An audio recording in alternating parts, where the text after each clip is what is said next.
Radhe Radhe. SST की class में मैं प्रियंका त्रिपाठी आप सभी क्लास 7th के स्टूडेंट्स का स्वागत करती हूँ।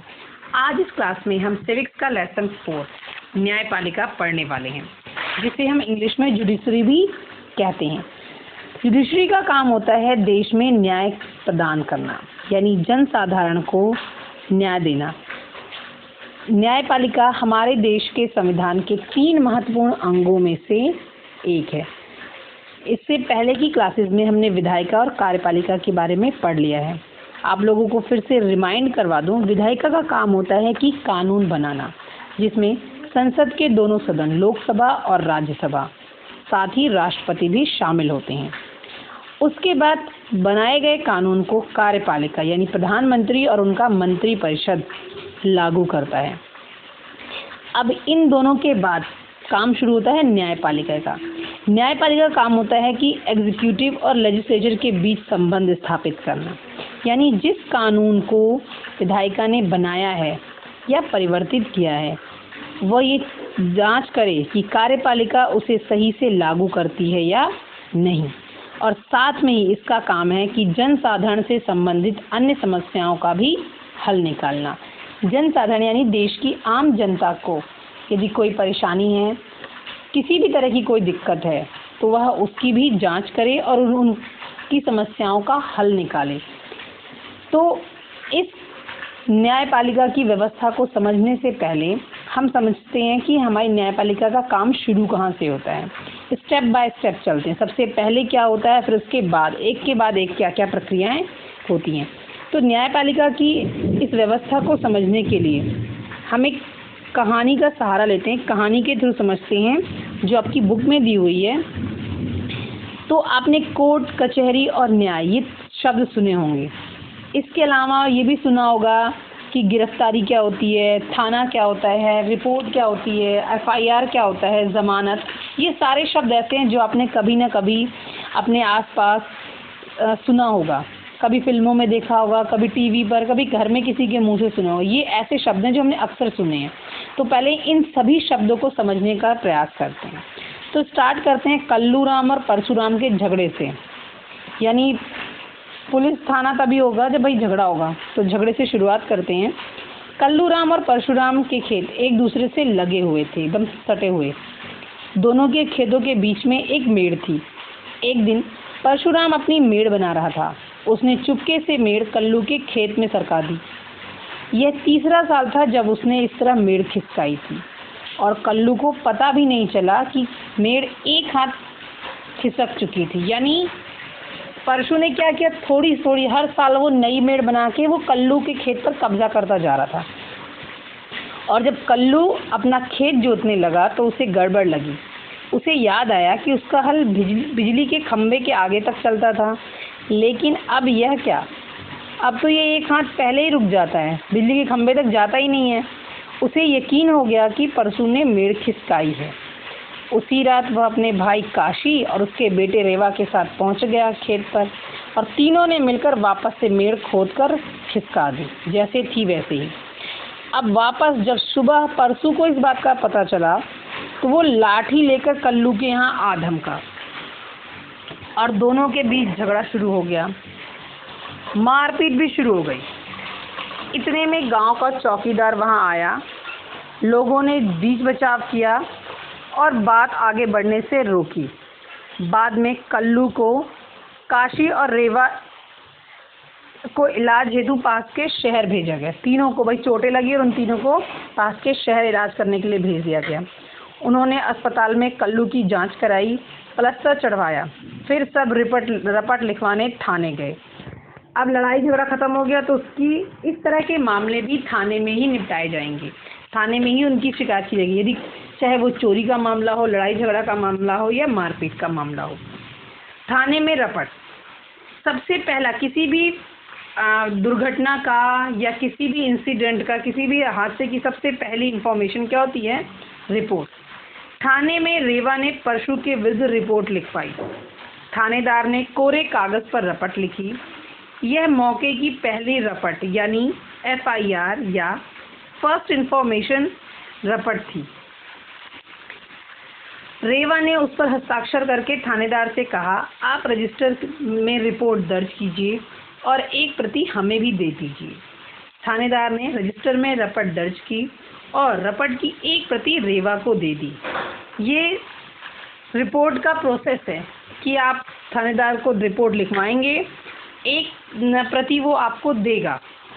जो भी व्यक्ति रिपोर्ट लिखवाने जाता है, तो कोई भी रिपोर्ट लिखवा सकता है, ज़रूरी नहीं जिसको चोट लगी हो या जिसके साथ दुर्घटना हुई है वही लिखवाए, कोई भी लिखवा सकता है। अब सबसे पहले समझते हैं कि FIR यानी फर्स्ट इन्फॉर्मेशन रिपोर्ट होती क्या है। थाने में FIR कोई भी दर्ज करा सकता है। यदि पढ़ा लिखा हो तो खुद लिख सकता है और उस पर हस्ताक्षर करके FIR दिया जा सकता है। लेकिन मौखिक बताने पर थानेदार लिख लेता है और पढ़कर सुनाता है और जानकारी देने वाले से हस्ताक्षर करवाता है। FIR में अपराध का ब्यौरा यानी किस तरह का अपराध है, दुर्घटना, एक्सीडेंट है, चोरी है, डकैती है, लूटपाट है, मारपीट है, किस तरह का ये मामला है, ये अपराधी का नाम, किसने वो अपराध किया है, जगह, किस जगह पर हुआ है, अपराध का समय, ये सारी चीज़ें उसमें होना ज़रूरी है। यदि कोई गवाह है वहाँ पर तो गवाह का नाम भी FIR में होना चाहिए। इसके आधार पर जुर्म का ब्यौरा आदि एक खास रजिस्टर, स्टेशन हाउस रजिस्टर में दर्ज होना चाहिए। यानी ये नहीं कि किसी भी कागज़ पर लिखकर आप ऐसे ही फेंक दो, एक रजिस्टर पर दर्ज होना चाहिए। जानकारी देने वाले को FIR की एक प्रति निःशुल्क मिलनी चाहिए।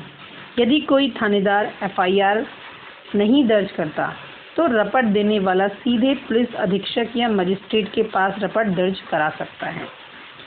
तो यदि कभी कभार होता है कि किसी बड़े व्यक्ति के खिलाफ अक्सर टीवी में होता है कि नहीं लिखी जाती रिपोर्ट, तो आप उससे बड़े पुलिस अधीक्षक के पास या मजिस्ट्रेट के पास सीधा भी रिपोर्ट लिखवा सकते हैं।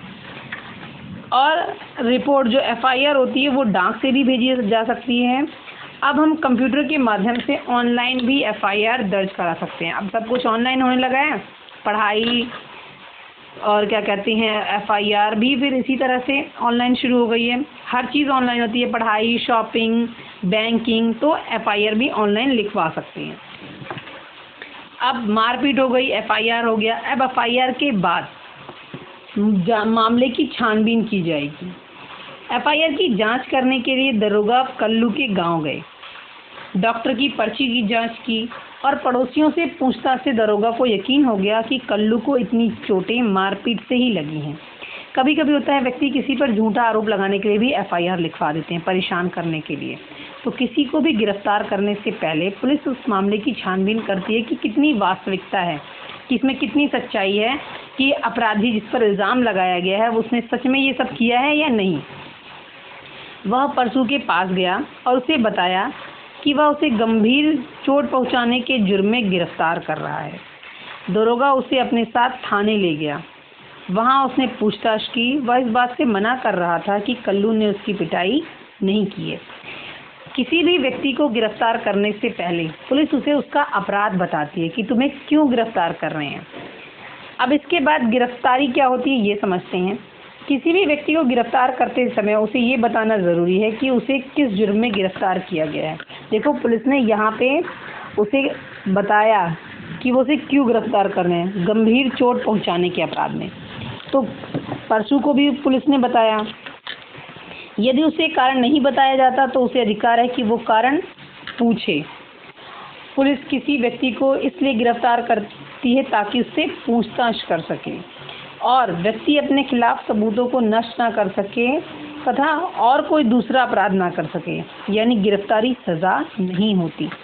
पुलिस किसी व्यक्ति को गिरफ्तार इसीलिए करती है ताकि उसके द्वारा जो भी अपराध किया गया है उसकी छानबीन कर सके, पूछताछ कर सके। पुलिस थाने में किसी को भी अपना जुर्म कबूल करने की ज़बरदस्ती नहीं की जा सकती। यदि थाने में कोई अपना जुर्म कबूल भी कर लेता है तो इसके आधार पर उसे सज़ा नहीं मिल सकती। कभी कभी होता है कि अपराधी स्वयं ही जाकर कह देता है कि हाँ भाई मैंने ये गलती की है, तो भी पुलिस उसे सज़ा नहीं दे सकती। सज़ा देने का अधिकार किसको होता है? न्यायालय को।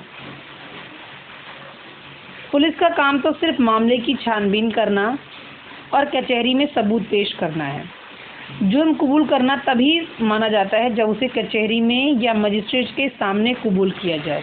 यदि व्यक्ति स्वयं भी पुलिस के सामने भी कह देता है कि मैंने अपराध किया है, लेकिन उसके इस बात की सत्यता तभी मानी जाएगी जब उसने कचहरी में यानी जज के सामने, कोर्ट में या जज के सम्मुख उसने इस बात को स्वीकार किया हो।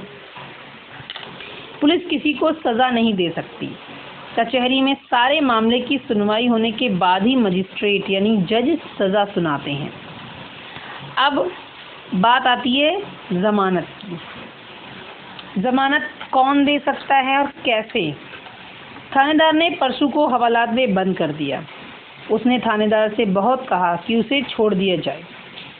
थानेदार ने परशु को बताया, तुम्हें किसी की ज़मानत पर ही छोड़ा जा सकता है। ज़मानत समझ लो गारंटी की अब तुम दोबारा ये अपराध नहीं करोगे, इस टाइप से। कोई व्यक्ति जिसके पास ज़मीन जायदाद हो तुम्हारी जिम्मेदारी ले सकता है। यदि वह तुम्हारी जिम्मेदारी ले ले तो तुम्हें घर जाने दिया जा सकता है। यदि तुम्हारे पास ही कुछ ज़मीन जायदाद हो तो तुम ही बॉन्ड भर सकते हो। तुम्हें जब भी थाने या कचहरी बुलाया जाए तब तुम आओगे, और नहीं तो यह जायदाद जब्त कर ली जाएगी। यानी एक तरह से जुर्माना भरवाया जाता है, और जब भी अदालत में बुलाया जाता है तो उस व्यक्ति को पेश होना ज़रूरी है। परशु ने बताया उसके पास 8 एकड़ ज़मीन है। उसने अपने लिए एक बॉन्ड भर दिया। थानेदार ने उसे यह भी बताया, कल तुम्हें पेशी के लिए कचहरी आना पड़ेगा। तुम चाहो तो अपने बचाव के लिए वकील रख सकते हो। अंततः परशु जमानत पर छूट गया, पर सभी जुर्मों पर जमानत नहीं मिलती। ऐसा नहीं है कि हर अपराध के लिए जमानत मिल जाए। कुछ संगीन अपराध होते हैं जिनके लिए जमानत नहीं मिलती। तो ये तो थी गिरफ्तारी और ज़मानत। अब इसके बाद मुकदमा शुरू होगा, जो एक लंबा प्रोसेस है। तो इस तरह FIR के बारे में हमने समझा, अपराध की छानबीन के बारे में जाना, गिरफ्तारी क्या होती है और ज़मानत किस प्रकार दी जाती है। इसके बाद अदालत में किस तरह सुनवाई शुरू होती है, हम ये इससे अगली क्लास में पढ़ेंगे। आज के लिए बस इतना ही। राधे राधे।